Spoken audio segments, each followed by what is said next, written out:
Hey guys, bago po mamatay itong aking halaman, bigay ito ng friend kong si Cleope.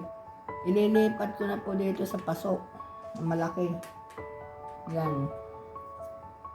Meron na rin po siyang lupa guys. Ilagyan ko na siya ng loop. Yan. Kaya ililipat na po natin. Hawakan ko lang po yung camera ko kasi wala akong makuhang magandang angle. Yan.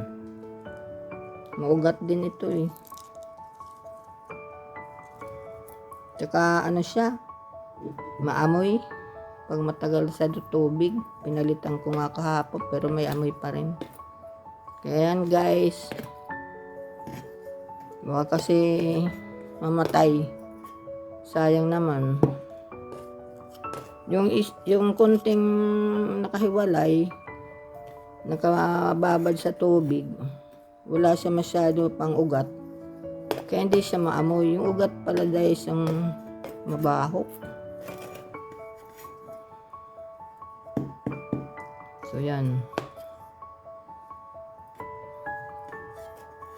Pero ang ano ko dito, parang outdoor plant ata ito siya. Outdoor plant. Tanong ko rin si Cleope.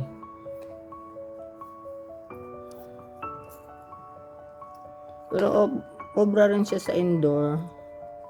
Na nakababad lang siya sa water.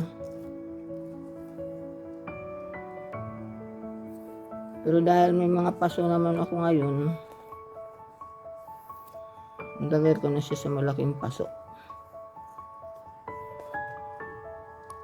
Marami pa rin kasi ako i-transplant. Kaya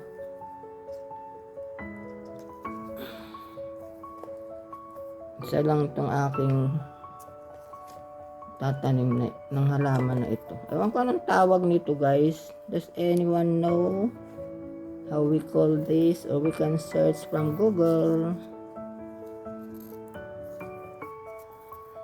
Search ko na lang guys para pag upload ko ma-identify ko siya kung anong pangalan nitong. Marami to sa Philippines eh.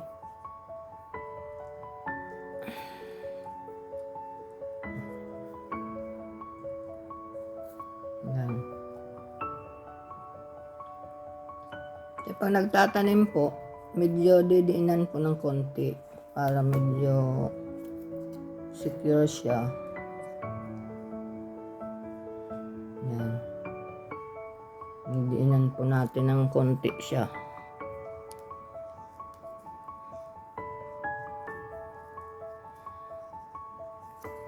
Yan lang guys. Share ko sa inyo sa araw na ito. Siningit ko po muna itong halaman bago po siya mamatay. Sabi pa naman ng friend ko, nahirapan daw siyang magbunot nito doon sa main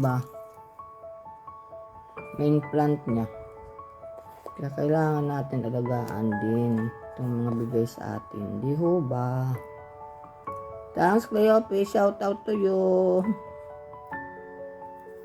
Shout out din sa inyo lahat na nanonood sa aking vlog. See you again on my next vlog. Bye!